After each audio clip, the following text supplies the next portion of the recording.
Hi, good morning, everybody, and welcome to today's special webinar. We are going to be discussing working with buyers, but we are going to also be talking about how to work with buyers amid all of the craziness that is happening.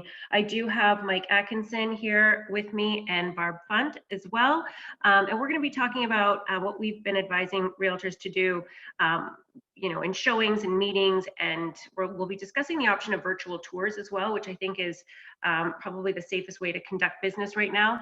And then, of course, we will be discussing a clause that you can put in into offers if you do have a client who is interested in moving forward. I'd be really interested to know how you guys are doing right now. If you're actively working with buyers, if your showings have slowed down, please just drop a message in the Q&A. Just let us know how things are going for you, just so that we can get a clear picture.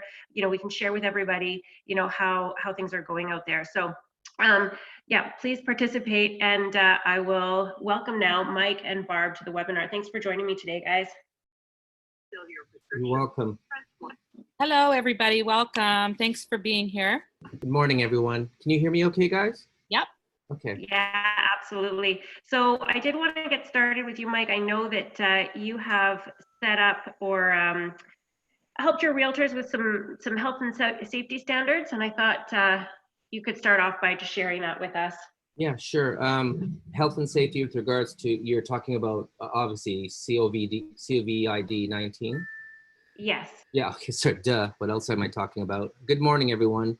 I think we all know basically what we've been doing or should be doing. We've been getting inundated, all of us, from my gym to my bank to everything, on what to do. And then Kevin sent out a great message this morning that just kind of set things straight. And you notice the tone that Kevin took. I've got to mention this. The tone he took is opposite to what I'm hearing out in the world. And so I had to email him and say it was a great communication. It was one that was very real. It's surreal right now, but it was very real, but it wasn't in a panic setting mode. And I want you to all remember that this is a pandemic, but a pandemic does not mean a death sentence necessarily. What it means is it's just spreading faster. It's a very serious flu, and I don't mean to diminish that fact. So what I do is I have three things that I have in my car with me. Well, more so now. I always had hand sanitizer. And I didn't go and buy tons and tons of it. I bought enough that I needed, but I went and bought masks and gloves. I have a friend that works at St. Michael's and gave me some gloves and masks and sanitizer. So if that's what you're talking about, Jane, that's what I have in my car with me when I'm showing. Or what I also do is, it's not a big secret, I do once in a while take agents with me on my showings, or I'll go on their showings. And when I do that, I also bring those pieces with me. That's what you're talking about, correct? Absolutely. Yeah. Thanks for sharing that. Yeah, of course. And, just remaining distant, having that social distance that people have been talking about. So not shaking hands if you are meeting clients on site for showings. And again, yeah, just keeping that distance. We will be talking about virtual tours for those of you who have done it. Again, please just communicate with us. Let's make this interactive. Let us know if you've been out there and how you've been conducting your business, how it has changed in the recent days, really. Hi. I just wanted to say one or two things.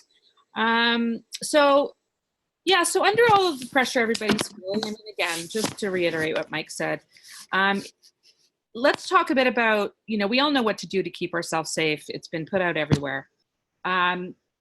With buyers, interest rates are at an all-time low. I realize people are nervous, people are scared. Hopefully in, 2 weeks' time or something, we can get a better handle on, the situation and how quickly they can kind of minimize everything. But in the meantime, the interest rates are low. I would be calling buyers like crazy, saying, listen, we protect ourselves, we protect our clients. If you're looking to take advantage of the market, work with me. I've got all the safety precautions in place. Business is still running as usual, so you can get a better price on a property right now. So I think that's the most important message we can be giving to every single Zolo lead.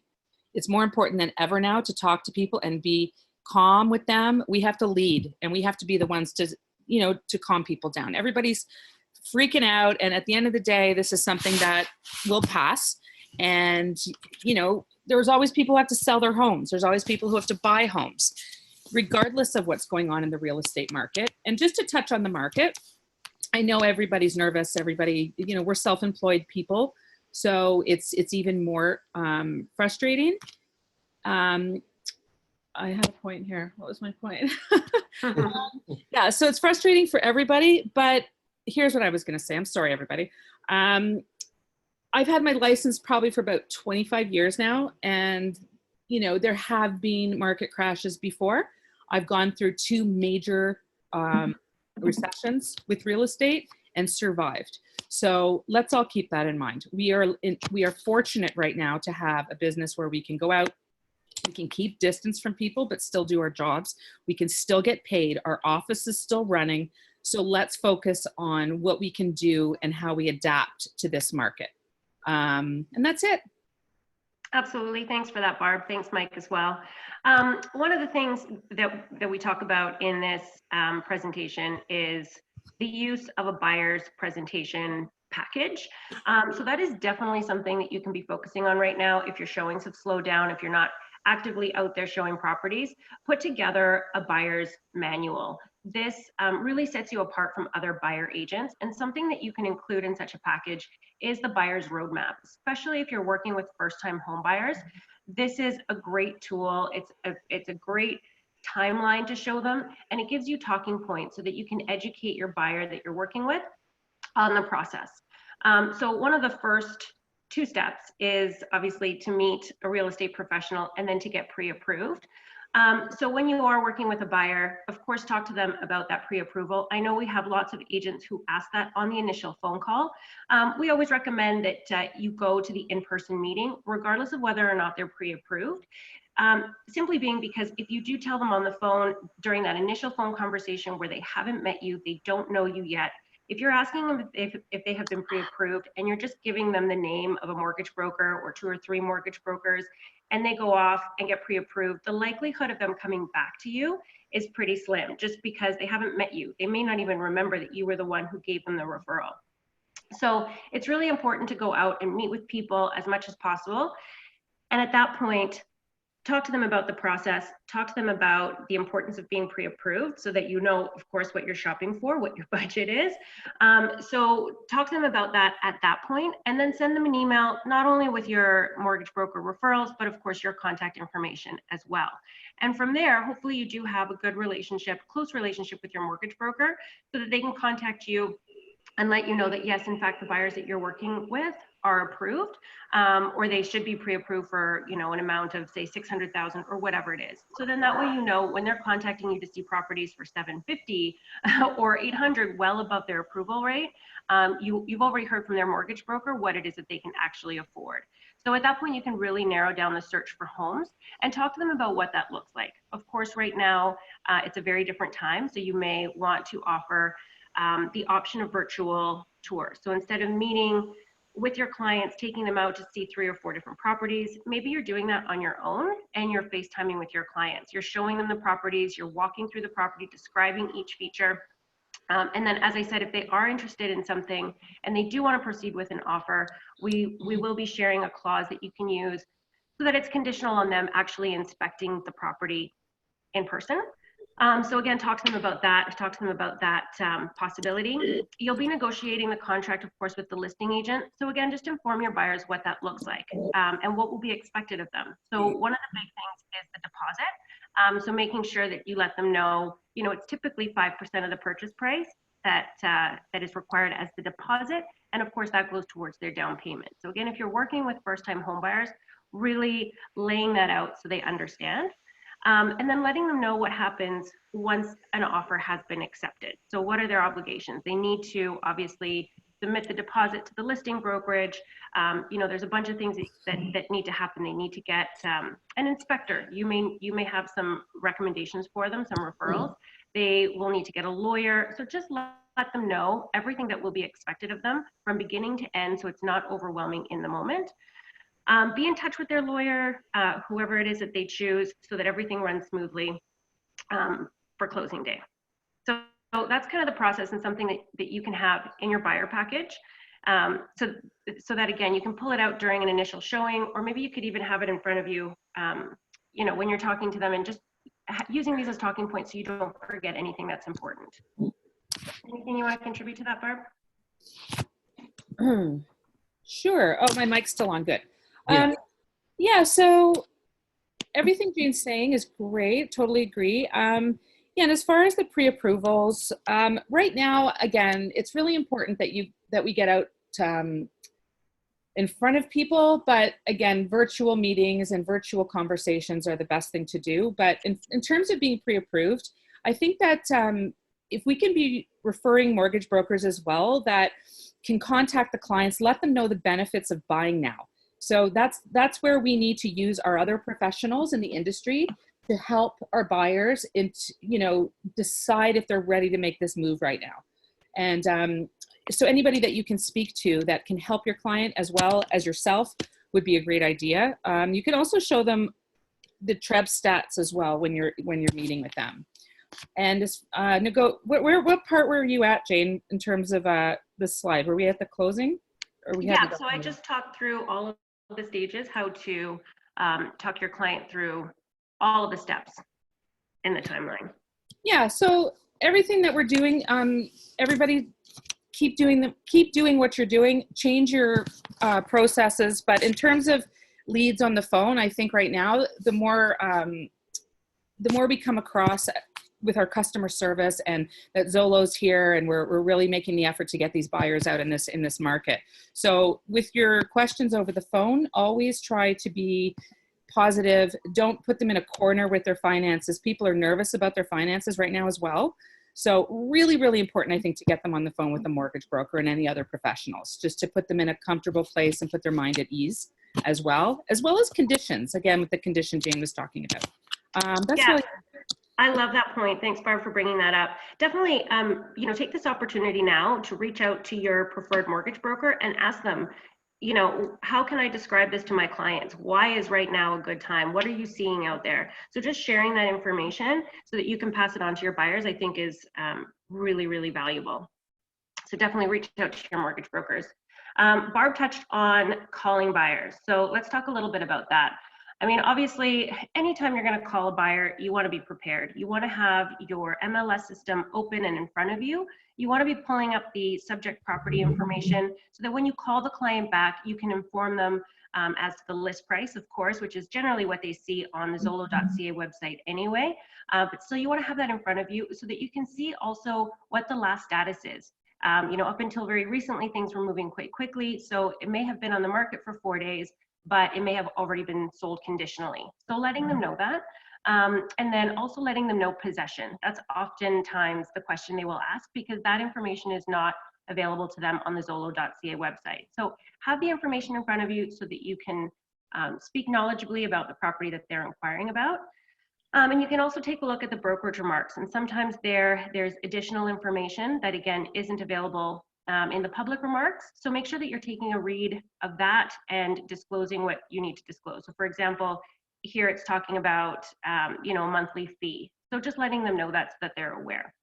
And if it is sold conditional, again, just taking a look, noting when that condition will expire so that you can update them later as to what happened. Did it firm up or did it fail, right?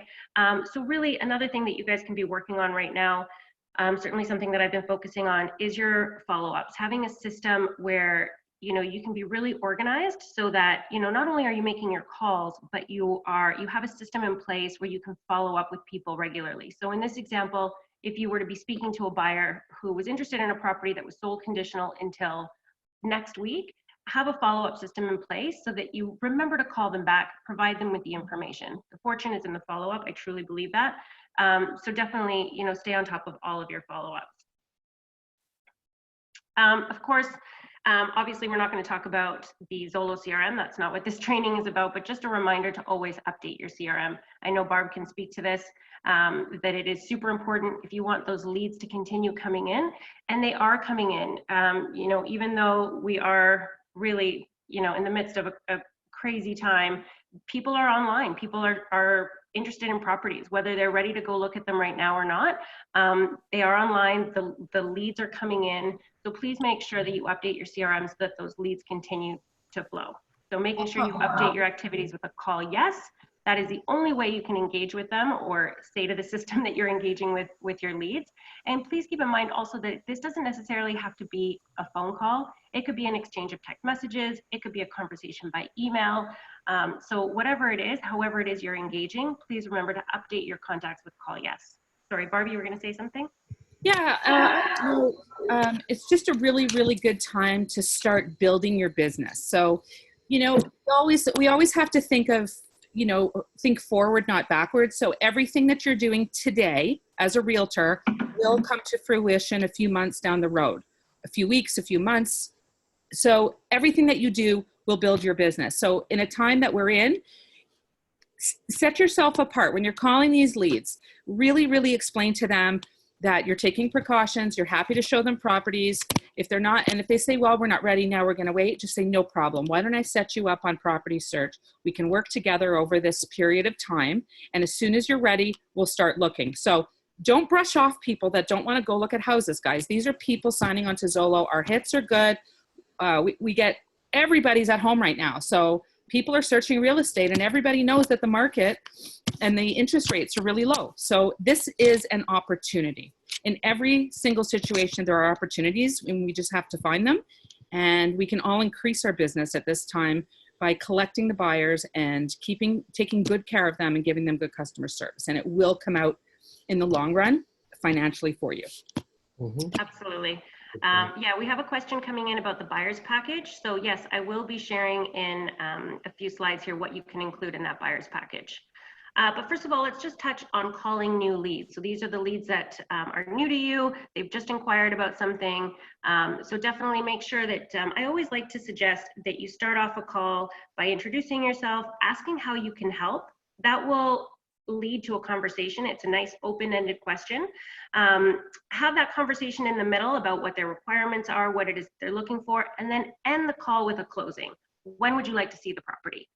So this is an example of that, introducing yourself professionally, letting them know, I mean, if you are making that phone call, they may not remember what it is that you're calling them back about specifically, so just let them know. I see you inquired about such and such a property. You may need to describe it a little bit if it's been longer than 5 minutes that you're getting back to them. Of course, ideally, we want to be getting back to these people right away. And then just asking how you can help. So at that point, they may disclose what it is that they're looking for, what area they prefer, how many bedrooms, what their budget is. They may even tell you at this point if they are pre-approved or not. Ask them about their timeline. So, you know, you can really ask a lot of questions about their search criteria, of course, during that initial call. I always like to suggest as well that in the CRM, if you click on the client's profile, all the way down at the bottom of that screen, you see a section called qualifying questions.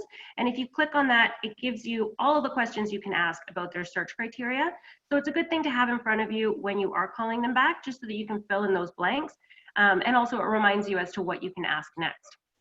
So really have that discovery call with them. You may want to ask them as well if they're familiar with the process. So this is a great way to talk about that timeline that we shared at the beginning of the webinar here. So just talk to them about what is expected, so that again, they know that you're a professional, you know what you're talking about, you know what you're doing, and you're informing them of that. So, you know, disclosing the process, making them feel comfortable, and then asking them when they would like to see the property. So again, closing that with hopefully scheduling a showing. So you want to take them from engaged and you want to be converting them to showings. So that's the process with the new leads. But right now, I mean, we definitely want to be reaching out to anybody that we've previously been in touch with. So hopefully you have a system in place where you've kept track of people that you have been calling, because again, now is the time to reach out to old leads and just reintroduce yourself. Let them know, you know, maybe you took them on a showing a month ago, right? Just reach out to them. This is again an opportunity to recapture those leads, and just let them know, you know, I'm offering virtual tours for my clients. Is that something you might be interested in? I can show you this property that's just come up. I can FaceTime you, whatever the situation is. And then you can also, if they are interested in something like that, at this point disclose that there is a possibility of submitting offers that are conditional on them actually viewing the properties in person. So if you are doing the virtual tour, let them know that if they were interested in that property, you know, they could take a look at it later. And again, we'll show you the clauses for that. So similar to new leads, you do want to hopefully end the call with a conversion, right? Converting them to showings. So taking them from that initial call, engaging with them, finding out what their needs are, finding out if they're interested now, definitely getting a sense of their timeline, and then taking them on that showing, whether it's virtual or in person. Anything on that, guys? Or should we just move along with the showings here? Yeah, you can move along. Okay, so yeah, so again, dropping in the chat if you guys have done virtual tours. You know, it works the same as any other showing. You still want to call the brokerage, make the appointment, show up to the property. And at that point, you want to be calling them. So it's an appointment, right? You're calling them at the scheduled time and you're walking through the property and you're describing all of the features. You know, in some cases, not everybody has FaceTime. I know in the past I've had to do videos, you know, but these are things that we have done in the past, you know, more frequently for people who aren't in the country, you know, are looking for something, you know, and they're not in Canada yet to take a look in person. So just using that technology now, you know, during this time. So of course, scheduling your showings the way you always would, either online or calling the brokerage directly. So for those of you who haven't done this before, you know, you can look up all the listing information on Treb. And then of course, having a system that works for you. So I always like to schedule it in my calendar. I'll always start off by saying that it's a showing for such and such a client. And then I usually put in brackets either that I have to book it. So if they've requested, you know, a date and time, but I haven't gotten around to booking the showing yet, I always put in brackets that I still need to book it. Once I have booked it, then I change that status to be confirmed. And then that way I know that I'm waiting for the lockbox combination. And then when I do get it, then I change that to be confirmed to the actual lockbox code. So that when you're taking your clients out on showings, you're organized, you're prepared, you know, you have all of the information in front of you.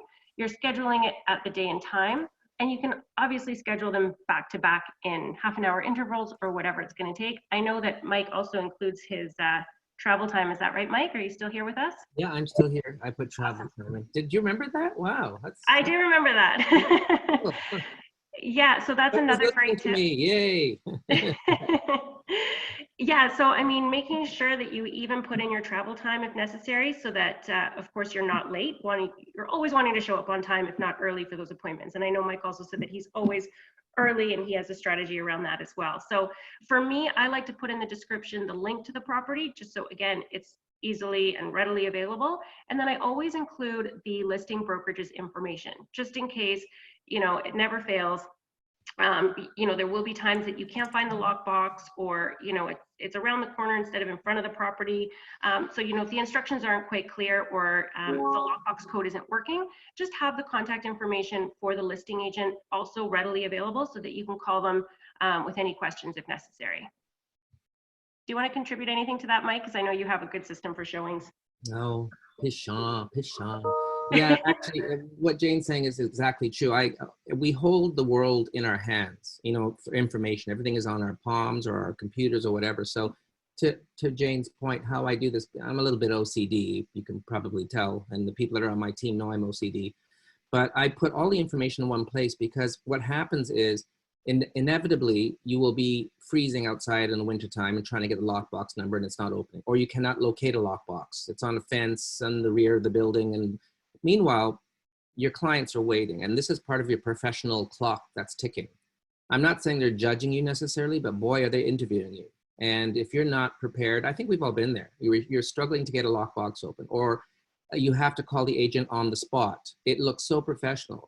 The other day I was at a showing, and one of my clients asked about the stacks, the HVAC stacks, and what the property management company's name was. I had it with me, but I wanted to get them on the phone with the agent, because that was a tactic, and it worked. So I called the agent, and quickly I asked her, because I had in my information, as Jane is showing here, her direct phone number. So I just hit on my phone. It dialed the agent, and I put her on speakerphone. And I told her before she started talking that I have my clients live with me. And she goes, "Oh, it's so nice to meet you." And then asked the question. So all this information, like you can see it, she put up here, as well as the lockbox information, the code, and everything else. Then I also have a file. It's just really anal, but I have a file in my inbox that I put all confirmation emails. So for whatever reason this gets lost, I'll go into my phone or into my laptop, and I can look at the confirmations that have gone through, so I don't have to fumble around. it just looks prepared and polished. Then that's it. Awesome, thank you. Sorry, we're just getting another question here as well. So yeah, we'll get to that one shortly. But first of all, we did have a question about the buyer's package. So I always recommend a website called breakthroughbroker.com. So you see it there on the slide. That one offers a whole bunch of free templates that you can download. So again, right now that we're all working from home, this is something that you can take time to put together. And there's a whole bunch of stuff that's already ready for you. So it's a buyer's package. It has a buyer's questionnaire. So in other words, what's their search criteria? It asks them all those questions. It has a house hunting checklist so that when you are out doing showings with these buyers, they can tick off the boxes that they like about a certain property. They might make notes about things they don't particularly like, so that at the end of 4 or 5 showings, they can just reference their checklist and see which one it was that they preferred or didn't prefer. There's also real estate terminology. Just keep in mind the Breakthrough Broker website is an American website, so there is some terminology in there that we don't use, but still you can, customize it, and make it Canadian. But yeah, definitely you can talk about who you are, your previous work experience, how long you've been a realtor, all the things about you. You can talk about your services and your process. You can include that buyer's roadmap that, again, I shared at the beginning. And just note that that's also from Breakthrough Broker. So if you go to breakthroughbroker.com and you search for buyer's roadmap or buyer's timeline, I believe it comes up either way, and you can download that. You can have that as part of your presentation so that, again, if this is something you are physically handing to your buyers during a showing, you can open that up and go through that timeline. So again, it kind of keeps you on track, and it gives you those talking points so you don't forget about anything.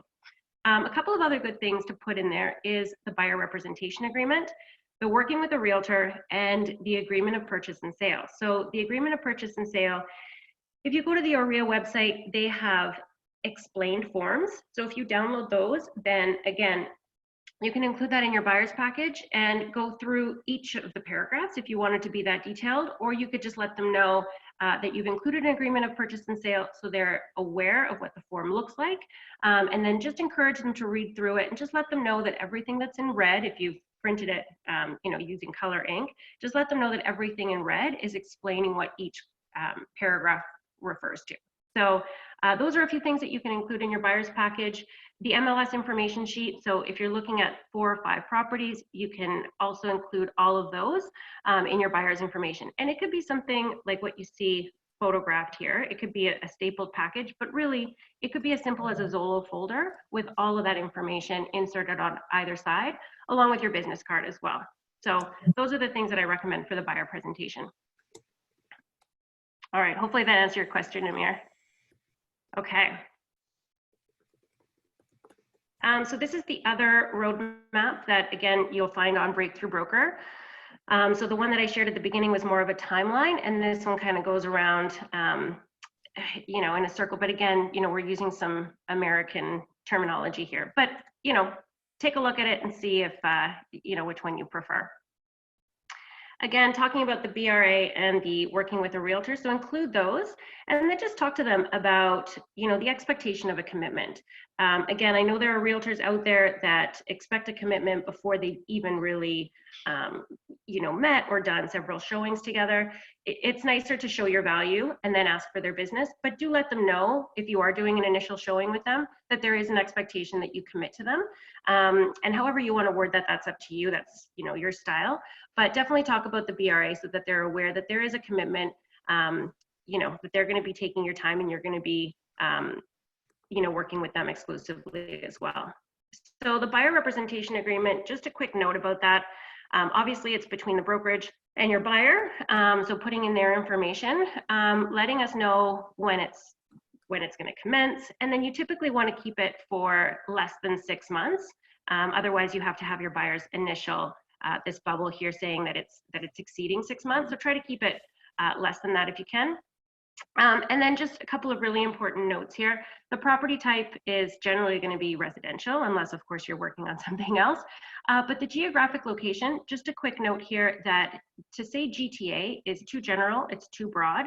So really be specific about what it is that you're helping them with. So if you are working with them in Toronto and Mississauga, then you want to state that. And there will be some cases I've seen that, you know, a buyer will have two realtors, one who specializes in Oakville, for example, and one who specializes in Toronto. So have a BRA that reflects what it is that you're helping them with. So just saying GTA would be too general and too broad, and it won't hold up if there is a dispute later on. So just keep that in mind. All right, so the signature page will just gloss over here, but let's talk about preparing the client. And Mike and Barb, if you're still there, feel free to chime in here.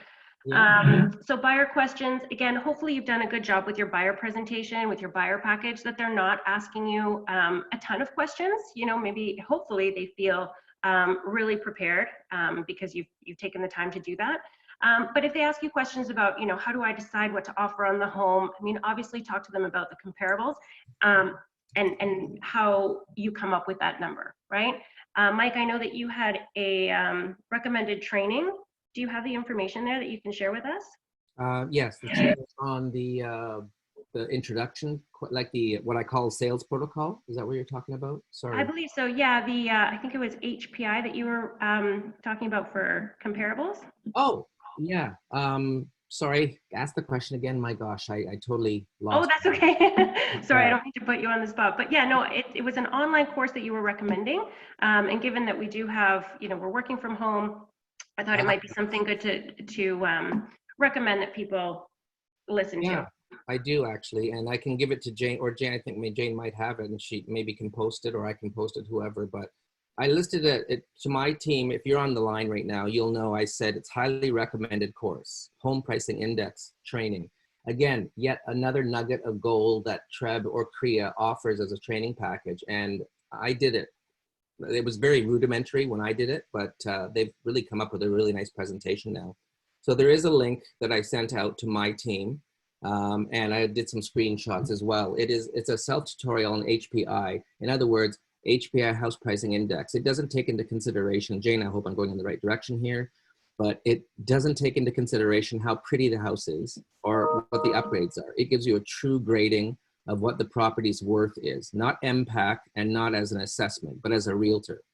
You use that when you don't have very many comparables around, but you also can use it when you do have a lot of comparables around, just to justify your figuring. So you use that along with TREB market stats year over year and month over month. And by the way, that training is also on the TREB website, links to CREA. And then lastly is the direct comparison. So it's not necessarily an average. Please do not average your homes. That's not the good way to do it, at least I find. So with these three things, it's killer. You can really lock and load what the property's worth is. And again, that streams the confidence, and then it stops the questions, or may start the questions, which is good from your clients. So a quick example is I have a couple of clients, and I have agents that have a couple of clients, and it's been the same thing. I've hopped on the phone call actually the other day with one of my agents' clients, telling them about the pricing of the home and why we're coming up with this rationale of the pricing. And in that, I mentioned a high-level view of what tools we use. Once I did that and I broke it down to her, she was much more relaxed and confident with the agent. The other thing too is if you're listing a home and you're coming up with pricing, I've run into this many, many times where I know the pricing is out of whack. So it's within your rights, and we're supposed to be helping each other, not fighting each other. But I know you probably will have a couple of agents that won't do this, but I'll ask them to share how they reached their comparables. That's usually a showstopper, because if they get angry with you, then you know that they've just done what most agents might be doing is, oh, look at these 2 condos sold last month this much, so we'll add 5% to it. No, that's not necessarily fair, because doing that in today's market, you'll be way off. The COVID 19 has thrown not necessarily the pricing off, but the amount of traffic. So that can affect the pricing because it's the market share. So when you're using all of these things together, you will be able to send out your comparables to the agent that wants to buy your home. You can also convince them. I would not want to get into a war of words with any agents, but if you're clean and clear in what you're doing, it'll actually calm them down and say, okay, or they'll say, I disagree, you didn't take this into consideration. Okay, well, let's work on this together because we want our clients to buy. So what are you doing? As well as giving the information, you're actually opening up a conversation between two agents. That's what you want, because you have to get through the agent to get to the clients. Awesome. Thanks for that, Mike. Yeah, that was exactly what I was hoping you would say. So thank you. Ooh. Awesome. So let's talk about preparing the offer. So of course, as Mike has mentioned, that's the best way to do comparables.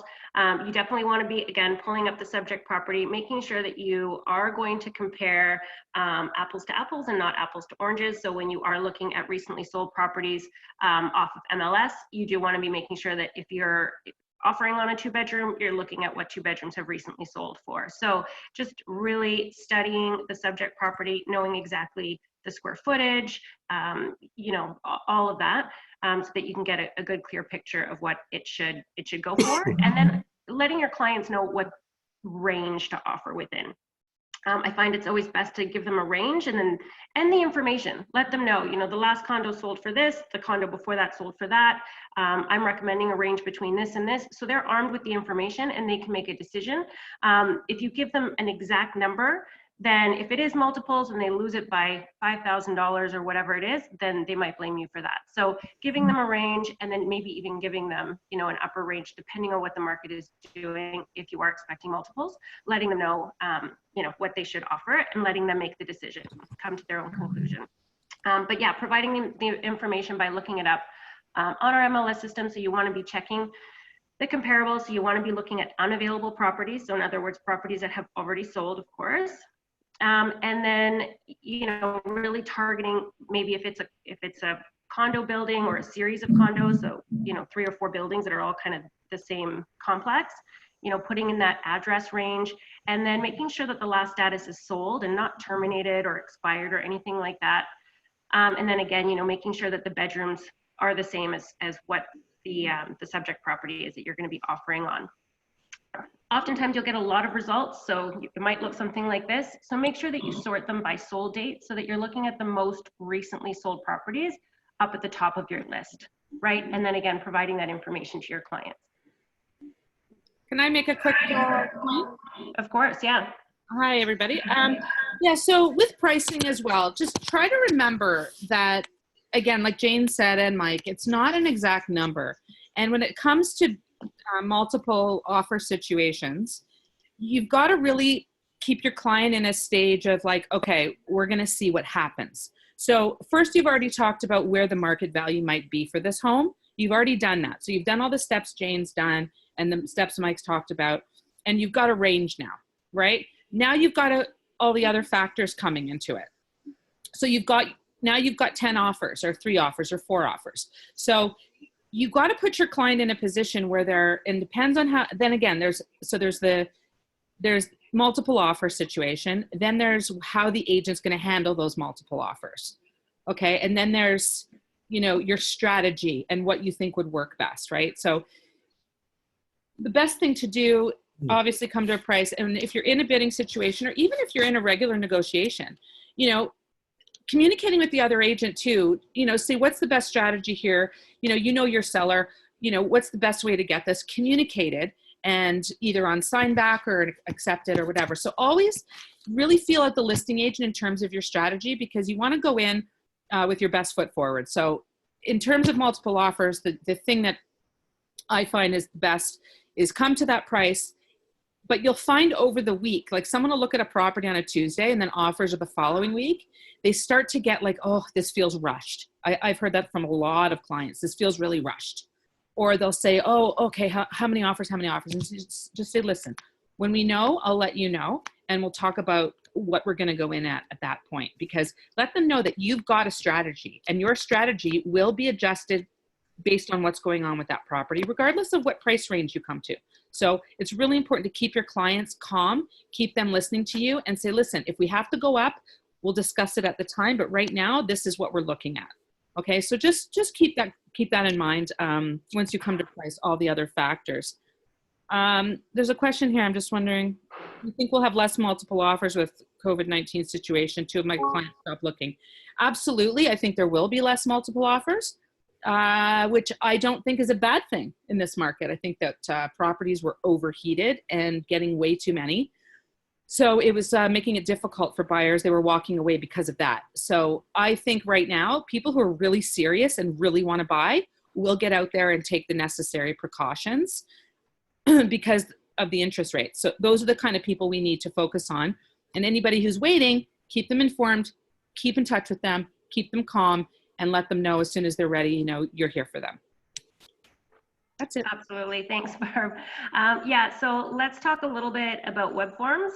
Really, all I'm going to say about web forms is that we have some really great videos, tutorials on the workplace training channel. So if you haven't had an opportunity to look at those, go on there, you know, watch them. I think they're about an hour long, similar to this webinar, and it'll walk you through all of the new requirements. So obviously at the beginning of the year, you know, we transitioned to this new platform, Transaction Desk. So you are now creating transactions through web forms, and it's great, actually. I think there was a learning curve there. I think a lot of people, you know, had troubles with it, and it's still not a perfect system, but there are some advantages to it. So, you know, making sure you're selecting the correct template, the forms will be populated for you, you know, filling in the necessary blanks, uploading everything to the checklist so that the deals department has it. So this is a whole other training session. So if you haven't had an opportunity to take a look at what's already been uploaded, please do so. It's, again, on the training channel in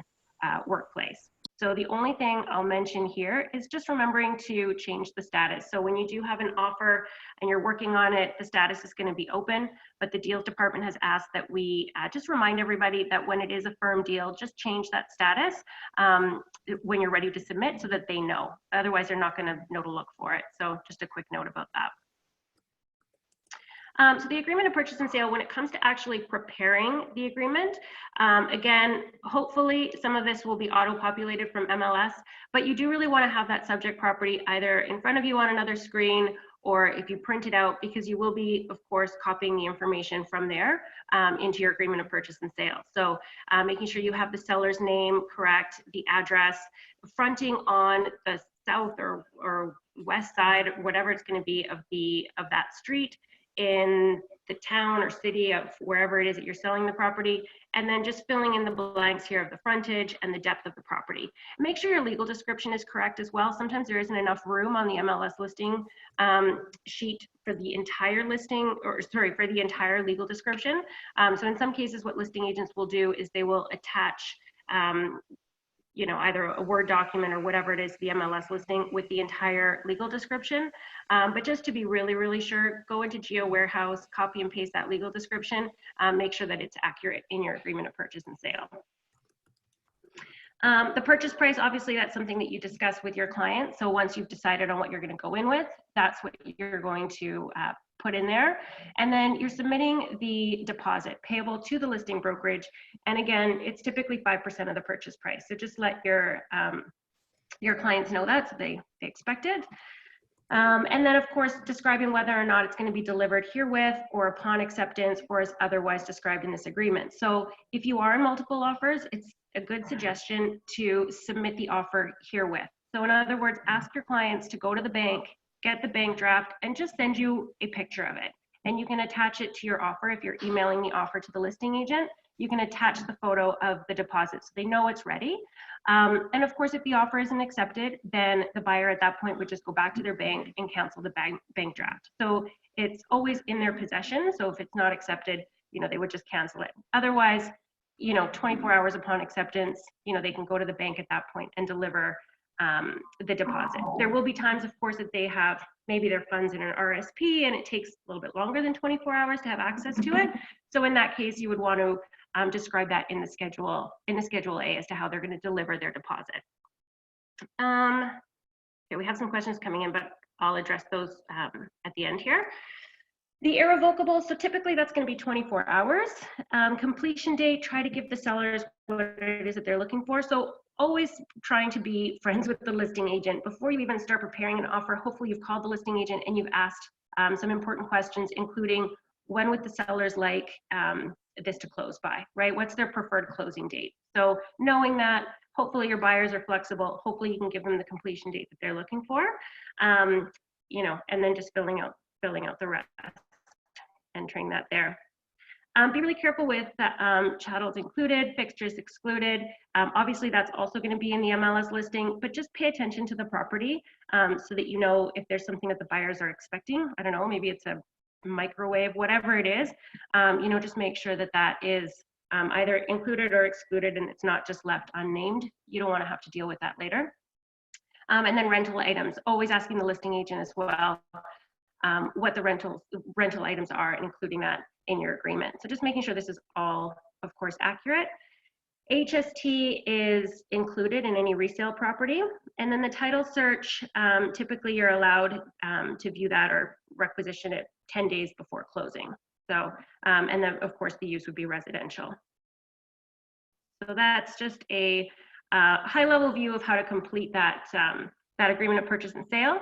In your Schedule A, which is already prepared for you in web forms, the only difference between the freehold agreement and condo purchase is the status certificate. That only applies to condos.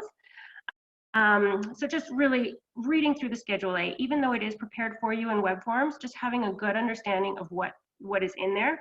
Read through it with your clients, make sure that nothing is missing. What we have there is, kind of standard and general, but of course every single offer is different. So even reach out to your growth manager, if you're concerned that maybe something should be in there that isn't, just so that you have an accurate offer and you're not missing anything. Anything on that before we jump into the clauses, guys? All right, okay. So let's talk about this conditional clause. So I spoke with Kevin earlier today, so he sent out that email, which was great. I love the tone of it, and he did provide a really great suggestion. So if you are working with buyers and you do decide to do a virtual tour for them, so they're not coming to the property to view it themselves, then what you might want to do is add this clause conditional upon them inspecting the property. And you would actually, Kevin has suggested that this be done as part of the inspection clause. So upon the inspection of the subject property by a home inspector at the buyer's own expense and obtaining a report satisfactory to the buyer, so it'll be conditional on that, unless the buyer gives notice in writing delivered to the seller personally or in accordance with any provision. Not later than 48 hours, so this is the important part here, I should have highlighted it, not later than 48 hours after the Government of Ontario declares an end to the existing state of emergency that this condition is fulfilled, this offer shall be null and void and the deposit shall be returned to the buyer in full without deduction. So, in other words, instead of having a condition where you're going to be completing the inspection in 2 days from now, you have until you have 48 hours after the end of this state of emergency. So does that make sense for you guys? Let me just see here if we have questions pouring in about this. So yeah, so structuring it that way. So again, you have 48 hours after for the buyer to arrange the inspector, and also for the seller, to be welcoming other people, into their homes, to conduct such an inspection. So kind of wording it that way, but then also offering the sellers an escape clause, so that if they do want to continue to offer the property for sale, then they have the ability to do so as well. So this is the wording for an escape clause. I will put this in the workplace training group. I'll just copy type it so that you guys can copy and paste it, so that you have it saved if you do want to use this. So again, recommended by Kevin to put in the conditional on viewing, right? So if your buyers haven't personally visited the property and they're submitting an offer, then putting it in with the home inspection clause that your buyers will also obviously be inspecting the property at the same time. And the timeline for that being 48 hours after, things kind of settle down. And then offering an escape clause so that in the meantime, if the seller wishes to continue to promote or market their property for sale, they're able to do so. So that's been the recommendation. Any questions on that? Or Barb, Mike, do you want to add anything to that? No, you. Is that clear? Okay, awesome. Okay, so let's just jump right into then presenting the offer. So of course, most of these, and especially now, these are going to be presented electronically and not necessarily in person. So it's always great. We had a multiple offer webinar just a couple of weeks ago where we talked about including an introduction letter. We talked about including a pre-approval letter from the bank, in addition to obviously the offer. So really making it personal, really trying to set your clients apart from everybody else if there are going to be other offers coming in at the same time. So a family photo is always a nice thing to add to the introduction letter as well. And then, you can, if you'd like, summarize the offer in the email. And if you do want to, if you're coming in lower than what is expected, maybe you describe the comparables that you're relying on. So those are just a couple of suggestions in presenting the offer. Mike, do you have anything on that? Yeah, just one thing you got to be kind of careful of is when you're talking about sending a picture, right? Mm-hmm. There are agents out there that absolutely hate that, and you got to be careful. And Jane, it was a great point because I've done it many times.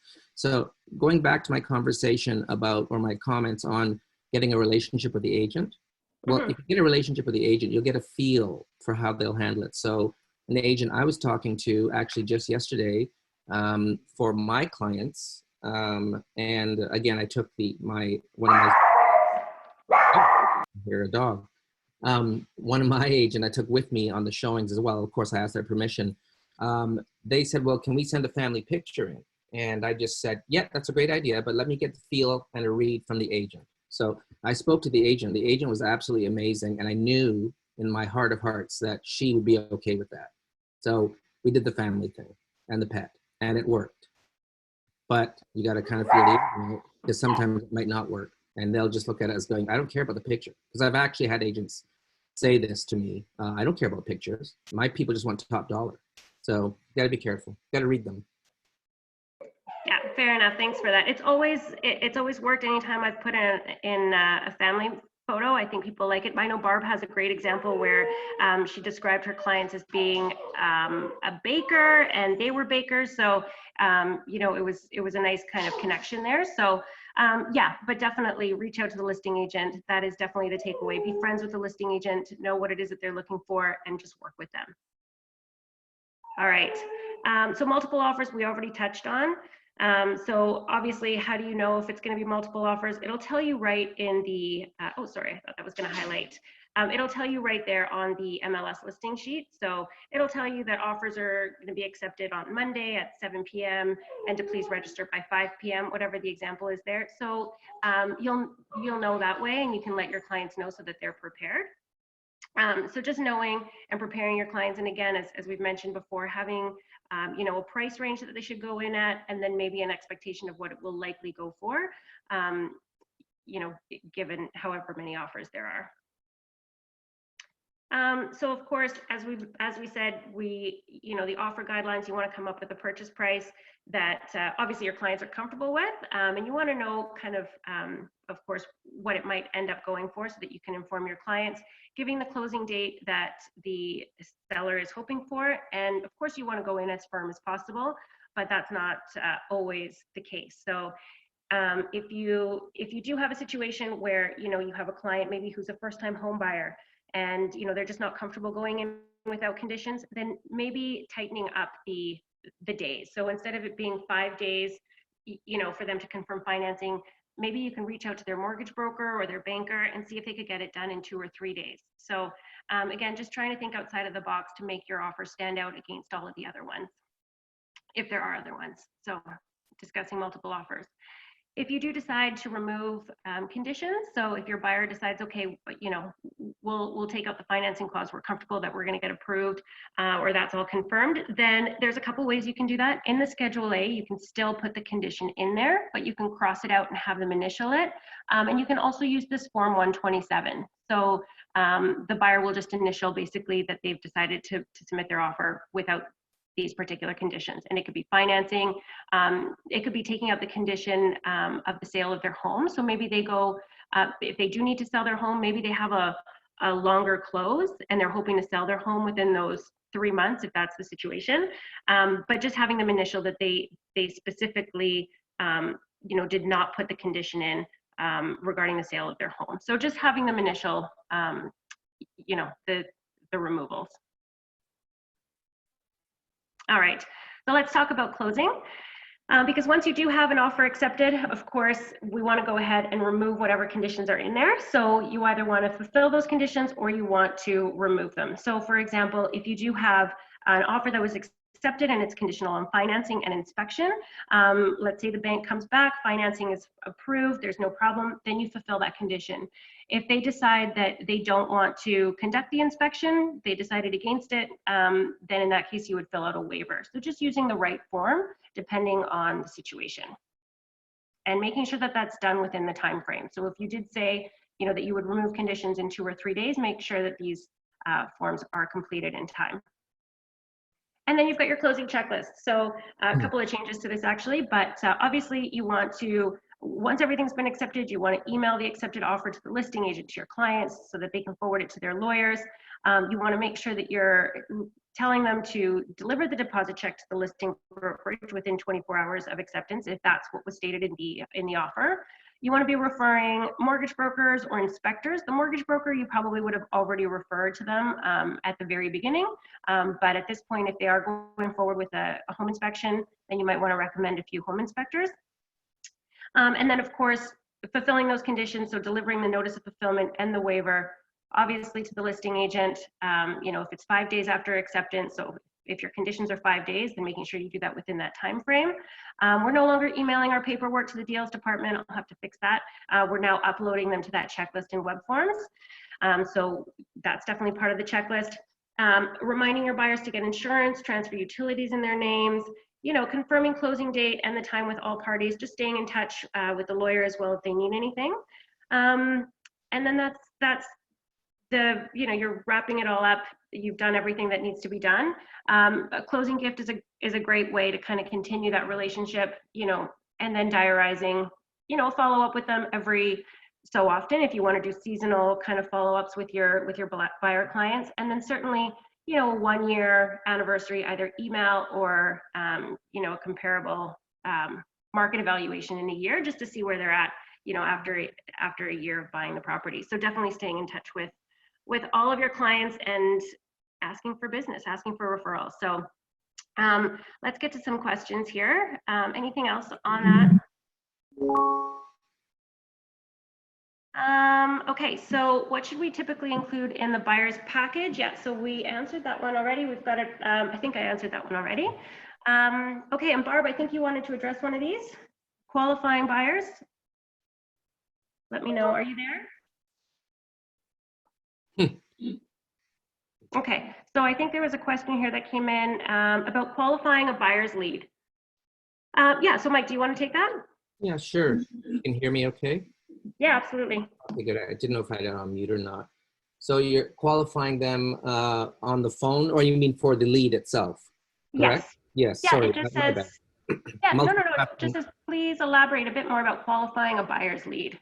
So a buyer's lead qualification there's many approaches. It depends on your personality. The ones that I've been actually asking my agents to use that have been having a difficulty with, you'll see that you've had 20 showings and no sales. Well, then there's something going on with the way we're qualifying. And that's what we call qualifying, is how do we get those how do we get them qualified? So it's simple. You have to build the trust with them. And by doing that, you're having the conversation. So it usually starts on the phone. And if it isn't on the phone, try to move it to the phone. And say, you know what, I want to help you. And because the text box that they reply back and forth on Zillow's website only limits you for certain messages, certain characters. Just say, I have a bit to ask you, to talk to you about. I'd like to move this live to a phone call. And it works for the most part, because if you've got their message, they will get back to you. When you get them on the phone, the first thing you're asking is like, I can certainly help you with that, because you're not even going into the financing or lawyers or anything else. You want to start out by getting to know them a bit. And that's what Jane has been talking about, is to qualify, is to kind of interview with them. So you're looking at ABC House on Blueberry Lane, and it's a 3-bedroom, 2-bedroom. Is that the style of home that you're looking for? Yes, it is, Michael. Are you noticing that it's an open concept, correct? And are you familiar with open concept? Yeah, we only want open concept. Okay, well, this one definitely is an open concept home. And I can definitely show it to you. We can see if we can get in earlier. Are you free tonight by any chance? Now, most of the bottom brokerage remark says 24 hours notice. Forget that. If you want to get in, beat this market, you're going to call that agent directly, and you're going to see if you can sneak in earlier. So, but in the meantime, you're still having a conversation with your customer saying, I can try to get us in. If not, I'll try to get us in tomorrow. However, just wanted to ask you, when were you looking at moving in? When were you looking at taking possession? And they'll say, well, my husband and I are looking and we're not sure about the market and when we are going to move. Sometimes they'll say, we've got to sell. Don't salivate yet. Just stick on the buying right now. Or we've got to move within 30 days to 60 days. Okay. And by any chance, just to help me help you out a bit, do you have your financing in place? Bingo. There's the question. And so you're pre-qualifying them because you're asking, am I going to not waste my time, but am I going to show these people homes before they're financed or not? No, not necessarily. Barb has said it many times. If you've got a showing, get out there and meet them. That is one of the best ways to get them to get to know you and get them to like you, because believe it or not, a lot of people need to like you, and also show your confidence. Again, pre-qualification comes in the two forms, as I mentioned. One is over the phone, as I gave you the example. The other one is if you don't feel that they're comfortable with giving that information, then go out and take that step and meet them. But meet them with the sales protocol, like I've trained to a lot of my agents or peer agents, is I'll be taking you through the home today. I ask you to do me a couple of things. I want you to interview me, see how I'm doing. Ask me the questions and I'll be able to answer you. And you say a few other kind things and let's have some fun today. And you go through the home and you show them it. And then at the end of the home viewing, just saying, so, you know, it's a rhetorical question I'm going to ask you, Mr. Customer. A scale of 1 to 10, 10 being this is what you'd love to live in and 1 is no, no, nothing. Don't tell me, but put it in your mind. What number are you at? And the reason I say rhetorical is because you don't want to get them locked into telling you, because they'll go, and that might stale the conversation. But once you've done that, you've actually now broached them. You've got them a little softened up. Now they've been with you for a while. Now you can say the same thing I said over the phone. So when were you looking at buying? If you had a perfect date in mind, what would that be? Well, we're looking within 60 days. Okay, and then that leads right to the financing question. So pre-qualifying, it takes two roads. One is over the phone or one is again in person. But pre-qualifying is one thing, but it's to convert that lead into a sale in this market, which is why we're having this session today. It's because once you've got them, there are people out there that want to buy. It's how you get them to buy. And I think we're going to talk about that later on, or we already have covered it. Absolutely. Thanks, Mike. So just with regards, you mentioned that, you know, if they asking them questions, if they have a property to sell. So we have a question here that came in. If a client asks about a property, but also needs to sell their home, should we recommend sell first and buy or vice versa? Again, oh, sorry, can I jump in? Absolutely, yep. Oh, okay. So that's the $1 million question that a lot of people ask. So it's not something that I would take lightly. And again, you have to remember the market conditions. So right now, yes, we've got a seller's market. It's because of the COVID-19, it's a little bit more of a difficult question to answer because I've got clients now that have actually pulled back. No matter how good I am, they're scared. They don't want to list their home and sell. But in a buyer's market, what you usually want to do is you want to sell first, buy later. In a seller's market, you want to buy first, sell later. Think about it. If you are in a seller's market, that means properties are going pretty quick. Toronto GTA area, even though it says 22 days average, it's actually around 7 days if you're in a hot market. Mississauga is saying about 31 days average. It's actually about 19 to 20 days. That's the golden spot. So you can expect their home if it's in pretty good condition, and you can ask them quickly, what area do you live in? So you can kind of give them a quick heads up of, okay, your house will probably go quickly as opposed to go slowly. So my suggestion to you, Mr. Customer, is let me come and take a look at your home, and we can take a look at what the pricing would be. And then while we're sitting there, we'll start asking you questions about what you're going to buy. Because in this market, Mr. Customer, if you don't buy and you sell first, you're sitting possibly without a home for a while. So I hope that question was kind of answered, that in a seller's market, it's kind of good to get a home, because like I work downtown Toronto and a lot of my agents do. And we always get this question, what should I do? Well, take a look at how fast properties are going. And the odds are right now, not right now with COVID-19, and there's another message that came out this morning from Kevin, and we've already commented on it. Now, and Barb did too, now is probably a ripe time for you to actually get in. The traffic is so low, people are starting to delist their properties. So you can actually get in and get a good deal. But let's say COVID-19 is gone, because it's not forever, guys. You're going to probably be back in a seller's market for a while. And so again, it comes down to, let's get you a property first, and then we can actually talk about possession date of 45 days, maybe 60 days. Then if you've got a property to list and it's in a pretty good area, guess what's going to sell fast? The house. So I hope that helped a little bit. Absolutely. Thank you so much, Mike. I really appreciate you being here. Barb, you too. I know that she had to take a call, so I'm not sure she's still with us. But for all of you who joined us today, thank you for tuning in. We did have a question about where you can find these webinars, and they will be posted. They are posted on our workplace group. So go to workplace, join the training group, and you'll see our YouTube training videos uploaded there. So there will be a link to YouTube. And then, of course, you can also follow the YouTube channel, which I believe is the GM channel. So anyway, multiple ways to find us, but the easiest, go to workplace, go to the training channel, and you'll see all of our webinars there. So thanks again, you guys. Stay safe. Thank you all. Reach out to your growth managers if you have any questions, and we'll be back on Thursday with another webinar. Thank you so much, Jane. And thank you everyone else for taking the time today. Yeah, thanks again, Mike. We'll talk soon. Okay, take care. Bye.